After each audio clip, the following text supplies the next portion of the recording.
तो गाइस, आज इस वीडियो में हम स्टार्ट करते हैं photo electric effect. Photo electric effect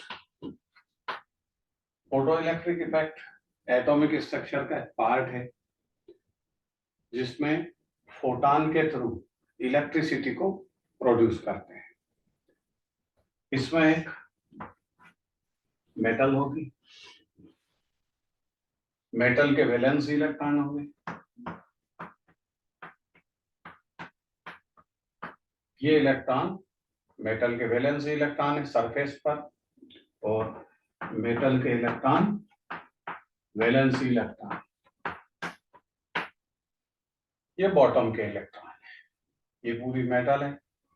अब मेटल पर जब हम रेडिएशन इंसिडेंट करें रिक्वायर्ड फ्रीक्वेंसी का, इस पर हमने लाइट इंसिडेंट की रेडिएशन इंसिडेंट किया, तो यहां से ये इलेक्ट्रॉन इस फोटॉन की एनर्जी को एब्जॉर्ब करेंगे और यहां से इमिट होंगे। इसको बोलते हैं हम फोटो इलेक्ट्रिक इफेक्ट। रेडिएशन को इंसिडेंट किया मेटल सरफेस पर, तो मेटल से इलेक्ट्रॉन का फ्लो हुआ।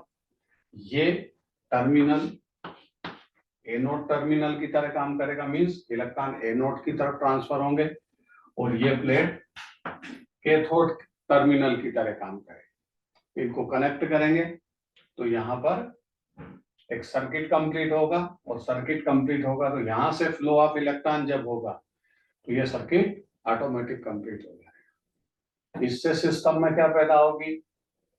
इलेक्ट्रिसिटी। इसीलिए इसको बोलते हैं फोटो इलेक्ट्रिक इफेक्ट। अब फोटो इलेक्ट्रिक इफेक्ट की कंडीशन है कि जब हम इस पर रेडिएशन इंसिडेंट करते हैं रिक्वायर्ड फ्रीक्वेंसी का, तो फोटॉन की एनर्जी क्या होती है? E equal to H mu. E for energy of photon, H for Planck constant. Planck constant की वैल्यू क्या होगी? H equal to 6.625 10⁻³ joule. ये इसकी H प्लैंक कांस्टेंट की वैल्यू है। म्यू फ्रीक्वेंसी, और म्यू की वैल्यू क्या होगी? Mu equal to C by lambda. Frequency का फार्मूला है mu equal to C by lambda. अब C क्या है? Velocity of light. ये भी फिक्स है। वेलोसिटी ऑफ लाइट क्या होगा? 3.0 × 10⁸ मीटर पर सेकंड। ये वेलोसिटी ऑफ लाइट है। लैम्डा अननोन रहेगा, गिवन वैल्यू लैम्डा की होगी, उससे हम एनर्जी को कैलकुलेट करेंगे। तो अभी हमारा केस है फोटो इलेक्ट्रिक इफेक्ट। हमने रेडिएशन इंसिडेंट किया मेटल सरफेस पर, तो यहां से इलेक्ट्रॉन का फ्लो होगा। अब जब इलेक्ट्रॉन का फ्लो होगा, इलेक्ट्रॉन इमिट होगा, तो जब इलेक्ट्रॉन यहां से फ्लो करेगा तो इसके अंदर क्या प्रोड्यूस होगी? Kinetic energy. इमिटेड इलेक्ट्रॉन में क्या होगा? Kinetic energy. काइनेटिक एनर्जी का फार्मूला क्या होगा? Half mv²। अब जो एनर्जी हमने इंसिडेंट की है मेटल सरफेस पर, वो एनर्जी एच म्यू है, और एच म्यू जो मैंने एनर्जी है फोटॉन की, वो दो काम में खर्च होगी। एक, work function energy of metal. Metal की एक रिक्वायर्ड फ्रीक्वेंसी है जिससे कि इलेक्ट्रॉन यहां से आगे फ्लो करेंगे, या एक रिक्वायर्ड एनर्जी का अमाउंट होता है जिससे इलेक्ट्रॉन आगे बढ़ते हैं। तो वर्क फंक्शन की एनर्जी का मीनिंग होता है कि जो इलेक्ट्रॉन बॉटम में है उसको कुछ एनर्जी कहां तक आने में रिक्वायर्ड होगी? सरफेस तक आने में। तो कुछ एनर्जी तो यहां खर्च हो गई एच म्यू से, जो हमने इंसिडेंट की, उसमें से कुछ एनर्जी की रिक्वायरमेंट कहां थी, कहां खर्च हो गई? इलेक्ट्रॉन मेटल का वैलेंसी इलेक्ट्रॉन जो बॉटम में है उसको सरफेस तक लाने में खर्च हो गई। इस एनर्जी का नाम होता है work function energy of metal. ये मेटल की एनर्जी है। मेटल, पर्टिकुलर मेटल की पर्टिकुलर डिफरेंट वर्क फंक्शन की एनर्जी होती है। वर्क फंक्शन एनर्जी का मीनिंग कि मेटल के वैलेंसी इलेक्ट्रॉन जो बॉटम में है उसको सरफेस तक लाने में जो एनर्जी खर्च होगी, जो कंज्यूम होगी, रिक्वायर्ड है, उसका नाम होता है वर्क फंक्शन की एनर्जी। इसको फाई से रिप्रेजेंट करते हैं। और फिर यहां से इलेक्ट्रॉन चलेगा तो इसका मतलब काइनेटिक एनर्जी फिर पैदा होगी। तो एच म्यू का टोटल क्या है? जो हमने लाइट इस पर इंसिडेंट की वो दो काम में खर्च होगी, एक तो मेटल की वर्क फंक्शन एनर्जी में और दूसरा फिर इलेक्ट्रॉन यहां से चलेगा तो इलेक्ट्रॉन की काइनेटिक एनर्जी। इसका मतलब इलेक्ट्रॉन के पास, ये इमिटेड जो इलेक्ट्रॉन है इसके पास काइनेटिक एनर्जी कहां से? जो हमने इंसिडेंट की वही लेकर के ये चला है। क्लियर? तो H mu equal to energy of work function plus kinetic energy of electron. अगर मान लीजिए हमने इस पर एक फ्रीक्वेंसी होती रिक्वायर्ड कि यहां से यहां तक इलेक्ट्रॉन को लाना, बॉटम से सरफेस तक इलेक्ट्रॉन लाना, वो एक मिनिमम फ्रीक्वेंसी की वैल्यू होगी और उसी फ्रीक्वेंसी की वैल्यू को हम डेली फ्रीक्वेंसी के नाम से जानते हैं। तो हम जो यहाँ पर इंसिडेंट कर रहे हैं एनर्जी एच म्यू, ये हमने इंसिडेंट की मेटल सरफेस पर, इसकी वैल्यू क्या होना चाहिए? ग्रेटर ऑलवेज किसके कंपैरिजन में? उसकी दहली फ्रीक्वेंसी के कंपैरिजन। एच म्यू 0 ये दहली फ्रीक्वेंसी है, एच प्लैंक कांस्टेंट है, ये हमेशा ग्रेटर होना चाहिए। अगर इसकी वैल्यू इसके इक्वल है, H mu equal to H mu 0, आपने कितनी एनर्जी इंसिडेंट की? जो मेटल की फ्रीक्वेंसी थी, और इलेक्ट्रॉन बॉटम से कहां आ गया? सरफेस तक। तो काइनेटिक एनर्जी की वैल्यू क्या होगी? Kinetic energy of electron equal to 0। इसका मतलब फोटो इलेक्ट्रॉन इफेक्ट में, फोटो इलेक्ट्रॉन इमिशन में हमको ये एनर्जी की वैल्यू हमेशा ग्रेटर रखना है डेली फ्रीक्वेंसी से, और जितनी भी ज्यादा एनर्जी की वैल्यू होगी वही इमिटेड इलेक्ट्रॉन की काइनेटिक एनर्जी होगी। अब इसमें और भी कंसेप्ट है कि ओल्ड फैशन में, ओल्ड टाइम में ये बोला जाता था कि number of photon, number of photon हमने जितना इंसिडेंट किए equal to number of electron, emitted electron. ऐसा पुराने टाइम में था कंसेप्ट कि हम जितने नंबर ऑफ फोटॉन इस पर इंसिडेंट करते हैं उतने नंबर ऑफ इलेक्ट्रॉन इमिटेड होंगे, लेकिन ये पॉसिबल नहीं है। उसका कारण है कि जितने फोटॉन हमने इंसिडेंट किए उसमें से कुछ एनर्जी इलेक्ट्रॉन को बॉटम से सरफेस तक लाने में खर्च हो गई, मतलब मेटल की वर्क फंक्शन एनर्जी में कंज्यूम हो गई, उतनी खर्च हो गई। तो उतने इमिटेड इलेक्ट्रॉन के नंबर इक्वल होंगे क्या? नहीं। तो जितने हम फोटॉन इंसिडेंट करते हैं, जितने इस पर इंसिडेंट नंबर ऑफ फोटॉन है, उससे कम ही इलेक्ट्रॉन इमिटेड होंगे। ये कभी इसके इक्वल नहीं हो सकते, क्योंकि फोटॉन की कुछ एनर्जी इलेक्ट्रॉन को बॉटम से सरफेस तक लाने में खर्च होगी, इसलिए इमिटेड इलेक्ट्रॉन के नंबर कभी भी नंबर ऑफ फोटॉन के इक्वल नहीं होंगे। दूसरा इसका कंसेप्ट है कि हम जो लाइट इंसिडेंट कर रहे हैं वो एक रिक्वायर्ड फ्रीक्वेंसी की लाइट होना चाहिए, क्योंकि यहाँ दहली फ्रीक्वेंसी का कंसेप्ट है मेटल में। मेटल को एक मिनिमम रिक्वायर्ड फ्रीक्वेंसी की एनर्जी की रिक्वायरमेंट है, तभी इलेक्ट्रॉन इमिट होंगे। अगर हमने इसकी दहली फ्रीक्वेंसी के इक्वल एनर्जी इंसिडेंट की तो फोटो इलेक्ट्रिक इमिशन पॉसिबल नहीं है। इस कंडीशन में अगर हमने इंसिडेंट फ्रीक्वेंसी की वैल्यू दहली फ्रीक्वेंसी मेटल की जो है उसके इक्वल रखी, उसकी वर्क फंक्शन एनर्जी के इक्वल रखी, तो फिर फोटो इमिशन इफेक्ट नहीं होगा। इसका मतलब हमको ये वैल्यू हमेशा क्या रखना पड़ेगी? ग्रेटर। तीसरा कंसेप्ट है H mu greater than H mu 0। Third concept है कि जब हम इस पर फोटॉन को इंसिडेंट करते हैं तो इस मेटल की रिक्वायर्ड फ्रीक्वेंसी पर डिपेंड है फोटो इलेक्ट्रिक इमिशन। किस पर डिपेंड है? Photo electric effect required frequency पर डिपेंड है, या सीधा बोलिए कि फोटो इलेक्ट्रिक इफेक्ट लाइट की फ्रीक्वेंसी पर डिपेंड है, लाइट की इंटेंसिटी पर डिपेंड नहीं। आप यहाँ रेडिएशन जितना भी इंसिडेंट कर रहे हैं, अगर उसके पास रिक्वायर्ड फ्रीक्वेंसी नहीं है तो फोटो इलेक्ट्रिक इमिशन पॉसिबल नहीं है। अगर आप यहाँ लाइट इंसिडेंट कर रहे, आपने एक सोर्स लगाया, आपने 2 सोर्स किए, 3 सोर्स किए, 5 सोर्स किए, लाइट की इंटेंसिटी को इंक्रीज कर रहे हैं, लेकिन रिक्वायर्ड फ्रीक्वेंसी नहीं है, तो यहां से इलेक्ट्रॉन का इमिशन पॉसिबल नहीं है। क्लियर?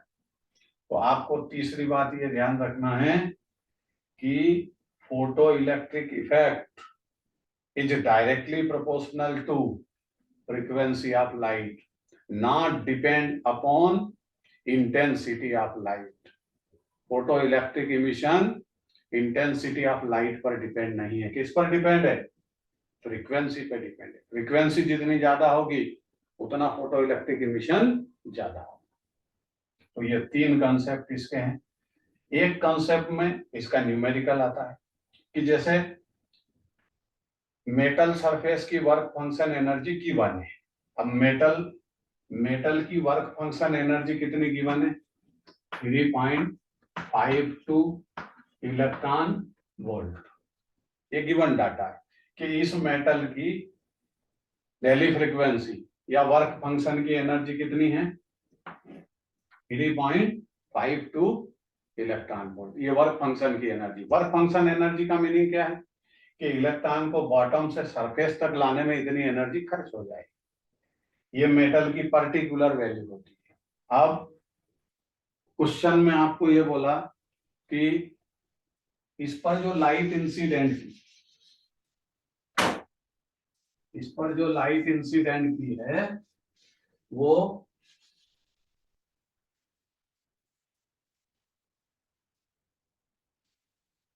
यहां न्यूमेरिकल प्रॉब्लम सॉल्व करेंगे। इसकी वर्क फंक्शन एनर्जी क्या है मेटल की? 3.52 इलेक्ट्रॉन वोल्ट। ये आपने लाइट इंसिडेंट की 600 नैनोमीटर। कितनी लाइट इंसिडेंट की? 600 नैनोमीटर उसका वेवलेंथ है। तो अब यहां से कैलकुलेशन करेंगे। कैलकुलेशन जब करेंगे तो फोटो इलेक्ट्रिक इमिशन पॉसिबल है या नहीं, ये आपसे क्वेश्चन पूछा जाएगा। तो पहले हम ये देखें कि हमने लाइट कितनी, रेडिएशन कितनी एनर्जी का इंसिडेंट किया। तो एनर्जी कैसे पता करेंगे? Energy equal to hc by lambda, क्योंकि हमें लेमडा की वैल्यू गिवन है और फार्मूला तो एक्चुअली ये है E equal to h mu. Light की एनर्जी पता करना है, फोटॉन की एनर्जी पता करना है तो h म्यू फार्मूला है, mu frequency, but frequency equal to क्या होगा? C by lambda. हमने यहाँ वैल्यू पुट अप करके नया फार्मूला बना लिया। अब इसमें वैल्यू पुट अप करें तो एनर्जी आ जाएगी 6.625 10 पावर माइनस 34 जूल में वैल्यू पुट अप कर रहे हैं। Velocity of light 3 into 10 power 8 metre पर सेकंड अपॉन लेमडा की वैल्यू कितनी रखी हमने? अब लेमडा की वैल्यू यहाँ रखा हमने 600 नैनोमीटर, लेकिन नैनोमीटर का रिलेशन मीटर से नहीं है, इसको मीटर में कन्वर्ट करना पड़ेगा। तो 10 की पावर माइनस 9 ये मीटर में कन्वर्ट हुआ, because 1 nanometre equal to 10 power minus 9 metre. ये नैनोमीटर मीटर का रिलेशन है। अब यहाँ कैलकुलेशन करेंगे तो कैलकुलेशन करते समय पहले पावर को कैंसिल करें। ये 10 की पावर माइनस 9 और इससे ये कैंसिल करोगे तो यहां पर पहले इसकी कैलकुलेशन कर लीजिए, फिर 10 की पावर माइनस 9 को सॉल्व करेंगे तो एनर्जी की वैल्यू क्या आएगी? इसका मल्टीप्लिकेशन करोगे 19.8 into 10 power minus 26 joule metre पर सेकंड। ये दोनों की कैलकुलेशन आ गई। अब इसके अपॉन में क्या है? 600 इंटू 10 पावर माइनस 9।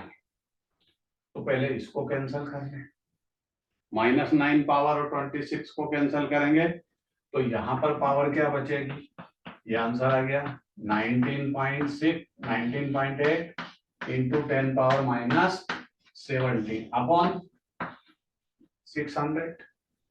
क्लियर। अब 600 की जो 2 जीरो है ये ऊपर बढ़ा दो, तो ये पावर क्या हो जाएगी 19। यहाँ बचा केवल 6 से इसको कैंसिल कर लो तो आपको एनर्जी का आंसर आ जाएगा। Energy equal to 3.3 into 10 power minus 19 joule. इसका मतलब आपने इधर कितनी एनर्जी इंसिडेंट की है 3.3 इंटू 10 पावर माइनस 19 जूल। ये एनर्जी आपने इंसिडेंट की, ये एनर्जी की वैल्यू -19। अब इसका वर्क फंक्शन एनर्जी देखें, मिनिमम रिक्वायर्ड एनर्जी तो इतनी है इसकी 3.52 इलेक्ट्रॉन वोल्ट। अब हमारी प्रॉब्लम ये है कि ये वैल्यू जूल में है और ये इलेक्ट्रॉन वोल्ट में, तो इलेक्ट्रॉन वोल्ट को पहले जूल में कन्वर्ट करें। तो कैसे कन्वर्ट करते हैं 3.52 ये वर्क फंक्शन की एनर्जी है और ग्रेटर किसको होना चाहिए, इसको, इसकी वैल्यू हायर होना चाहिए जो हम इंसिडेंट कर रहे हैं, तब यहाँ फोटो इलेक्ट्रिक इमिशन पॉसिबल।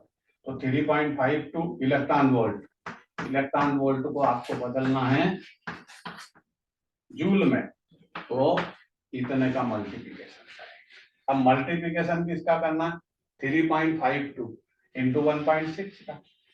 तो आप खुद दिमाग से अंदाज लगाइए या ये जनरल थिंक है कि 3.52 इंटू 1.6, तो ये वैल्यू तो बड़ी हो गई ना, ग्रेटर हो गई। किसके कंपैरिजन में, इसके। इसका मतलब इसकी वर्क फंक्शन एनर्जी की वैल्यू क्या है, हायर, और हमने जो इंसिडेंट की उसकी वैल्यू क्या है, लोअर, लेस है।